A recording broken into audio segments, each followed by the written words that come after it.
Your heart thuds in your chest, a familiar rhythm of dread that syncs with the flickering red number on the screen.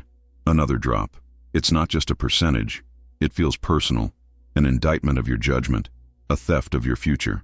You feel the knot in your stomach tighten, the same one that appears when an unexpected bill arrives, or when a friend casually mentions a lavish vacation you know you can't afford. We have all felt this quiet late-night panic.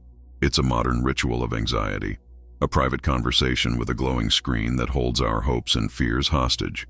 Have you ever stopped in the middle of this silent panic to ask a deeper question? Why does a number on a screen have the power to hijack our nervous system? We are told a story about money, that it is a tool, a simple medium of exchange. But if that were true, it wouldn't feel like this. It wouldn't feel like a constant referendum on our worth, our intelligence, our very place in the world. The truth is, for most of us, our financial lives are governed by an invisible logic, a set of emotional scripts we never consciously wrote but follow with absolute fidelity. There is a unique and quiet humiliation in the economic arena. It's not a loud failure, but a slow, creeping sense of inadequacy. It's watching peers buy homes while you scrutinize your grocery bill, feeling the sting of a declined card, or seeing the seamless, curated success on a social media feed and feeling that you are irrevocably, hopelessly behind. It's the silent acknowledgement that the map they gave us, work hard, save money, invest wisely, seems to lead everyone else to a promised land while we feel lost in the wilderness, wrestling with unseen monsters. These monsters are not just external. Inflation, market volatility, recessions. Those are the weather. The true beasts are internal. They are the gnawing anxiety that we will never have enough, the compulsive need to keep up with appearances, the deep-seated belief that our net worth is a measure of our self-worth. We are fighting a war on two fronts, against the concrete realities of bills and budgets, and against the far more treacherous landscape of our own minds, shaped by a culture that perpetually tells us we are not enough, and that the solution can be bought.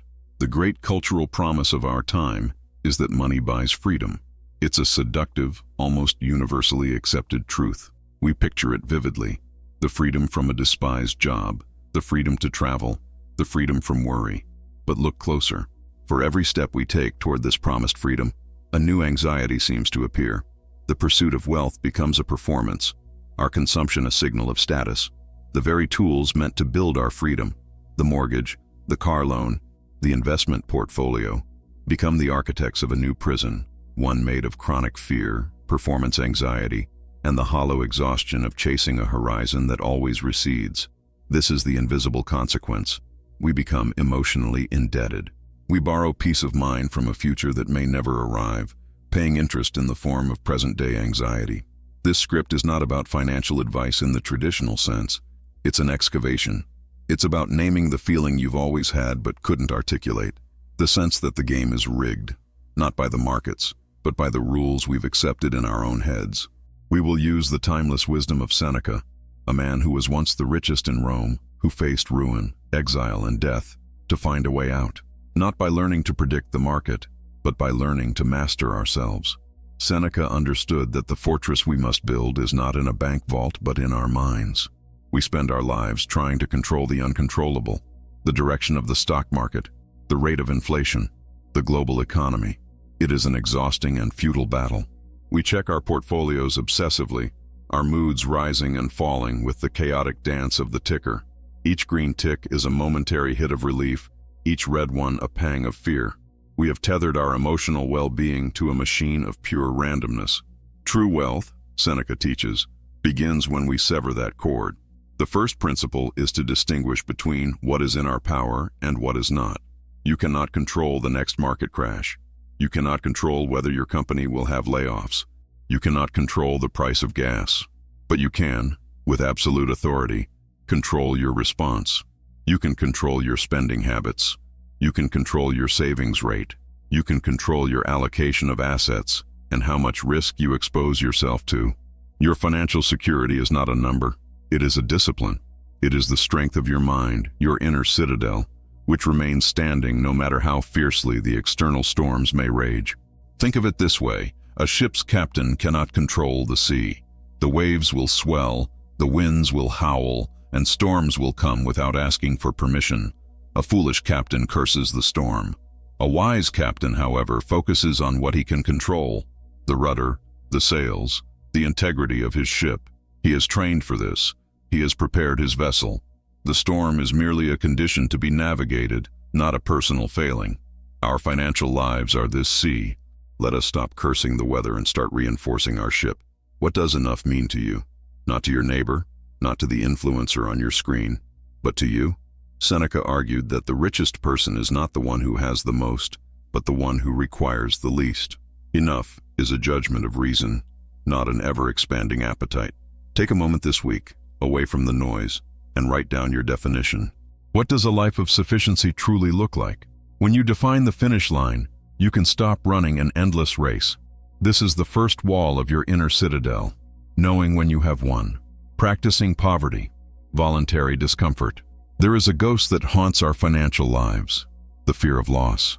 It's the fear of losing the job, the comfortable home, the daily luxuries, the status we've accumulated. We suffer more in imagination, Seneca tells us, than in reality. This fear makes us timid. It forces us to cling to jobs we hate, to make compromises that erode our soul, all to protect a lifestyle we've been told is essential. But what if it isn't? What if the thing we feared was a paper tiger? Seneca had a radical practice. For a few days each month, he would intentionally live as if he were poor. He would eat the plainest food, wear his roughest clothes, and sleep on the hard floor. He did this not to punish himself, but to immunize himself against misfortune. He would then ask himself, with genuine curiosity, is this the condition that I so feared? The answer, invariably, was a liberating no. He discovered that he could not only survive but find a strange contentment in simplicity. He had robbed future misfortune of its greatest weapon: terror. You can practice this today, in a small way. Choose one weekend this month. Park the car and walk or use public transport. Cook simple meals of rice and beans. Unplug the Wi-Fi and read a book from the library. Cancel 3 subscriptions you barely use. At the end of it, ask Seneca's question: is this what I was afraid of? You will likely discover your own resilience. You will find that your happiness is not tethered to your conveniences. You will have starved the fear of loss, and in its place, a powerful confidence will grow. This practice is not about romanticizing poverty. It is about demystifying it. It is a dress rehearsal for adversity. When you know in your bones that you can be okay with less, the fear of losing what you have loosens its grip. You make decisions from a place of strength, not desperation. You can negotiate for a better job with more courage because the alternative no longer terrifies you. You can walk away from toxic environments. By willingly touching the floor, you realize you can no longer fall. We are obsessed with earning and saving money, yet we squander our most precious and non-renewable asset without a second thought: time. Seneca, in his profound essay on the shortness of life, argues that life isn't truly short. We just waste most of it. We trade priceless hours of our existence for things we don't need, to impress people we don't like. A financial crisis has a way of clarifying this. When resources become scarce, the true cost of our wasted time is laid bare. Calculate your real hourly wage, not the number on your payslip, but what's left after taxes, commuting costs, work clothes, and the overpriced lunches you buy out of sheer exhaustion. When you see that you are trading an hour of your finite life for a trivial amount, your spending decisions begin to change. That expensive gadget or trendy piece of clothing no longer just costs money. It costs the hours of your life you can never get back. Is it a worthy trade? This reframing changes everything. The goal is no longer just to accumulate money, but to use money to buy back your time, the ultimate freedom. You start to see a budget not as a restriction, but as a liberation plan. Every dollar saved is a piece of your life you are reclaiming. You stop saying yes to commitments that drain your energy and offer no meaning. Before taking on any new project, ask, is this a worthy investment of a piece of my life? This is not a call to become a miser. It is a call to become an intentionalist. It's about aligning your spending with your deepest values. If family is your priority, then trading your time for an expensive car you barely drive while missing your child's school play is a catastrophic financial error. A crisis forces this clarity. It strips away the non-essential and shows us what truly sustains us. Let us not wait for a crisis to learn this lesson. Let us start valuing our hours today, and in doing so, truly begin to own our lives. Anxiety does not come from thinking about the future. It comes from thinking about the future unprepared. We live with a vague, free-floating dread about what could go wrong. What if I lose my job? What if the market crashes again? What if I face a medical emergency? This undefined fear paralyzes us. Seneca's antidote is not naive optimism, but strategic pessimism. The premeditation of evils. The shock of an unexpected blow is often more damaging than the blow itself, so let us expect it. This is not about worrying. It is about rehearsing. Sit down and choose one of your financial fears. Let's say it's losing your primary source of income. Don't just let the fear swirl in your mind. Write it down. Then, next to it, brainstorm a concrete step-by-step plan. Step 1. Immediately file for unemployment. Step 2. Call my mortgage company to discuss forbearance options. Step 3. Cut these 5 specific non-essential expenses. Step 4. Update my resume and contact these 3 people in my network. What you are doing is turning a terrifying monster in the dark into a manageable problem in the light. You are mapping out the battlefield before the war has even begun. The exercise strips the event of its emotional power. You have looked the worst-case scenario in the eye and created an action plan. The event may still be painful if it happens, but it will no longer be shocking. You will not be paralyzed by panic because you have already done the thinking in a moment of calm. Create simple, if-then plans for your finances. If the stock market drops 20%, then I will rebalance my portfolio according to my pre-written investment policy, not my emotions. If I have a car repair that costs more than $1,000, then I will use my dedicated emergency fund. This is how you build an anti-fragile life. You are no longer a passive victim of fate, but an active strategist, ready to respond with reason and composure. You have transformed vague anxiety into a clear, actionable protocol. A crisis, by its very nature, shatters our plans and forces us off our chosen path. Our instinct is to see this as a tragedy, a failure. The Stoic mind, however, is trained to ask a different question. What does this now make possible? Seneca believed that external events are neutral. They are just raw material. It is our judgment, our interpretation, that labels them good or bad. A fire tests gold, he wrote, and misfortune tests brave men. A crisis is a fire. It can consume you, or it can forge you. Think of a friend who was laid off from a corporate job they secretly despised. The initial shock and fear were immense, but after the dust settled, they used their severance and their newfound free time to finally launch the small business they had dreamt of for years. The job loss was not the end of their story. It was the inciting incident. The obstacle was not in the way. It became the way. The very thing they feared became the catalyst for their liberation. Every financial setback contains a hidden lesson, a disguised opportunity. A mountain of credit card debt is not just a burden. It is a brutally honest map of your past priorities and impulses. It is an opportunity to rebuild your relationship with money from the ground up, based on conscious values, not compulsive habits. A market downturn is not just a loss of paper wealth. It is a masterclass in risk tolerance and emotional discipline. It's a chance to buy valuable assets at a discount if you have prepared for it. When you face a financial problem, do not start with, "Why is this happening to me?" Start with, "What can I learn from this? What does this force me to do that I should have been doing all along?" This shift in perspective is the ultimate alchemy. It transforms you from a victim of circumstance into an agent of creation. It is the realization that even in the midst of chaos, you retain the ultimate power, the power to choose your response. Fear and greed are the twin demons of financial ruin. They are impulsive, short-sighted, and terrible advisors. Greed whispers to you at the market top, urging you to pile in, to take on more risk, convinced this time is different. Fear screams at you at the market bottom, commanding you to sell everything, to lock in your losses, convinced the world is ending. The vast majority of wealth destruction comes not from bad markets, but from bad decisions made in the grip of these powerful emotions. Seneca taught that passion is a temporary madness. He urged us never to make an important decision about money, career, or relationships while under its influence. The antidote is reason. Reason is calm, patient, and long-term oriented. It is the adult in the room when fear and greed are throwing a tantrum. To prosper in a crisis, you must build systems that allow your rational mind to stay in control. One of the most powerful and simple systems is the 24-hour rule. For any non-emergency financial decision above a certain threshold, say $100, you must wait a full 24 hours before acting. This simple delay creates a cooling-off period. It allows the initial emotional impulse, whether it's the excitement of a new purchase or the panic of a market drop, to subside. When you return to the decision a day later, your rational mind is back in the driver's seat. You will be amazed at how many urgent decisions turn out to be unnecessary. Create a written financial plan or an investment policy statement. This is a document you create in a moment of utter calm and clarity. It outlines your goals, your risk tolerance, and your strategy. It is your constitution.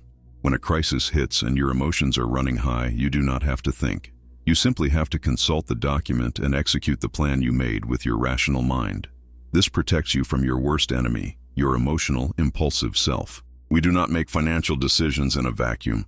We are permeable beings, profoundly shaped by our environment, the people we associate with, the media we consume, the feeds we scroll through. These are not neutral inputs.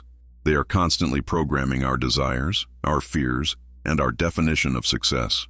A crucial part of building your inner citadel is curating your external world. You must become a ruthless gatekeeper of your own mind. Think about the subtle pressure that arises after scrolling through social media. The friend's luxury vacation, the colleague's new car, the influencer's perfect home. Each image is a small advertisement for a life you don't have, planting seeds of envy, inadequacy, and desire. This manufactured discontent is the engine of consumer culture. It sabotages your financial plan by making you chase a standard of living that is not your own, and often not even real. Seneca advised us to associate with those who will make us better and to avoid the crowd, which is often wrong. In modern terms, this means curating your inputs. Unfollow the accounts that trigger envy. Mute the financial news channels that thrive on panic and sensationalism. Instead, spend your time with timeless wisdom. Read books by Seneca, Marcus Aurelius, or modern thinkers who embody financial prudence and long-term thinking. Their ideas are a fortress against the noise of the moment. Find your tribe. Have an open and honest conversation about your financial goals with your partner or a trusted friend. Create a small circle of mutual support where you can talk about money without judgment or performance. Sharing your struggles and strategies with someone on the same path is a powerful antidote to the isolation and pressure of modern financial life. You are building a social immune system that protects your commitment to your own path. After all the strategies, the budgets, and the planning, we arrive at the final and most profound lesson. It is the Stoic concept of amor fati, a love of one's fate. It is the practice of not just accepting, but embracing everything that happens in your life, the good and the bad. True, unshakable wealth is not found in getting everything you want. It is found in wanting everything you have. We live our lives in a state of perpetual deferral. I'll be happy when I get the promotion, when I pay off the mortgage, when I have $1 million in my retirement account. We treat the present moment as a mere stepping stone to a future happiness that is always just out of reach. This is the ultimate trap. It guarantees that we live in a constant state of lack, regardless of our actual bank balance. Life is what is happening right now, while we are busy making other plans. Seneca teaches that a wise person is content with their lot, whatever it may be. This is not passive resignation. It is an active, joyful embrace of reality. It is finding the abundance that already exists in your life. Practice this with a simple gratitude exercise. Each day, write down one thing you are grateful for about your current financial situation. It might be as simple as a warm home, a satisfying meal, or the fact that you have a job that provides for you. This simple act rewires your brain to see sufficiency instead of scarcity. Another powerful practice is negative visualization. Briefly, just for a moment, imagine that you have lost something you currently take for granted: your health, your job, a loved one. The purpose is not to be morbid, but to flood your heart with a renewed, vibrant appreciation for what you have right now. You realize, in that moment, that you are already living in a state of wealth. The promotion and the bigger bank account are just bonuses. The real treasure is the present moment. So we have journeyed through Seneca's wisdom, not as dusty philosophy, but as a living, breathing guide for navigating our turbulent world. We have learned to build a fortress in our minds, to rehearse for hardship, to value our time, to find the gift in our obstacles, and to act with reason. The goal was never to become immune to the storms of life, but to become a better sailor, stronger, wiser, and more resilient because of them. The great lie is that security is a number you must reach. The Stoic truth is that security is a mindset you must cultivate. It is the inner peace that comes from focusing only on what you can control and accepting the rest with grace.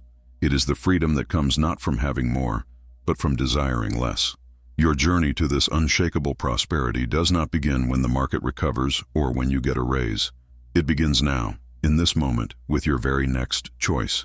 What if the ultimate financial freedom we all seek is not the power to buy anything we want, but the inner strength to not need it?